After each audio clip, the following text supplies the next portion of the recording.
झंडे बताएगा मीरा की सारी सच्चाई आर्यवर्धन को।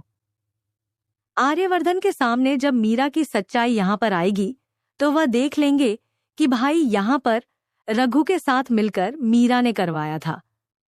आर्यवर्धन की माँ गायत्री देवी का एक्सीडेंट।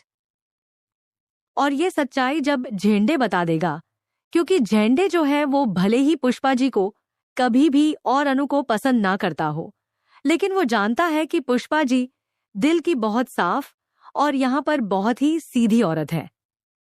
भले ही वह थोड़ा ज्यादा बोलती है, लेकिन उनको फंसाना और उनको जेल भेजना यह बहुत बड़ी बात हो जाएगी। इसलिए झंडे मीरा से कहता है कि या तो आप यह साजिश खत्म करो, वरना मैं जाकर सारी सच्चाई आज आर्यवर्धन को बता दूंगा।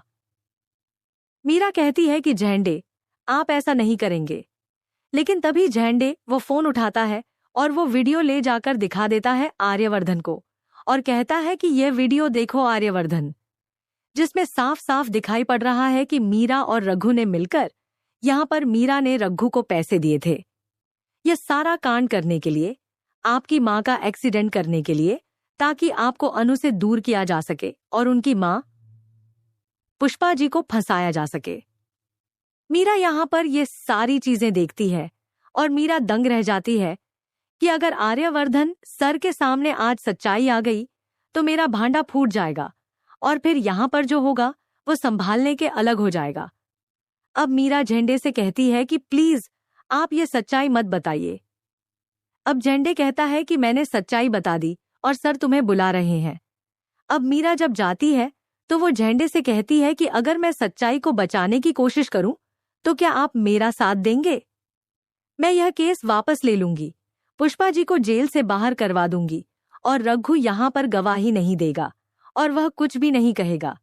झंडे कहता है कि अगर तुम पुष्पा जी को जेल जाने से बचा लोगी तो मैं सच्चाई को यहाँ पर नहीं बताऊंगा आर्यवर्धन को। अब मीरा जाती है आर्यवर्धन के सामने।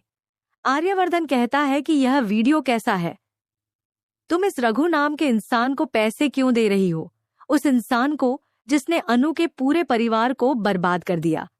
मीरा कहती है कि मैंने इससे कुछ काम करवाया था, कुछ साड़ियां ली थीं, इसीलिए मैंने इसको पैसे दिए हैं। अब यहाँ पर मीरा अपने आप को बचा तो लेती है, लेकिन झंडे कहता है कि आइंदा फिर से पुष्पा जी को फंसाने की कोशिश मत करना। मैं जानता हूं कि सारी चालें तुम चलती हो और मैं जिस दिन सारी सच्चाई तुम्हारी बता दूंगा आर्यवर्धन सर को, उस दिन तुम फंस जाओगी। लेकिन अब मीरा सोच रही है कि अब झंडे को भी अपने रास्ते से हटाना पड़ेगा। लेकिन शायद मीरा को पता ही नहीं है कि जो सबसे बड़ा विलन है, जो इस पूरी कहानी का खलनायक है, वो झंडे है। जी हाँ दोस्तों, आप भी नहीं जानते हैं कि झंडे कितना बड़ा साथी रहा है।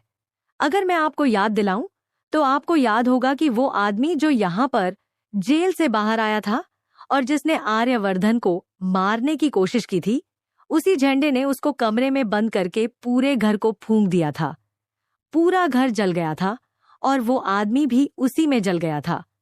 यानी कि इस पूरी कहानी में जो आपको दिखाई पड़ रहा है वो एक सच है ही नहीं।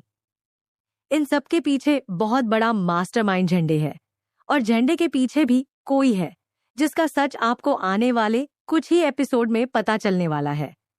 क्योंकि आर्यवर्धन की पहली पत्नी की मौत के राज को और उस बंद कमरे के पीछे के राज को खोलना बहुत बड़ी बात होने वाली है। यह राज तब खुलेगा जब मीरा नहीं बल्कि अनु शादी करके आर्यवर्धन के घर जाएगी और अनु सच्चाई का पर्दाफाश करेगी।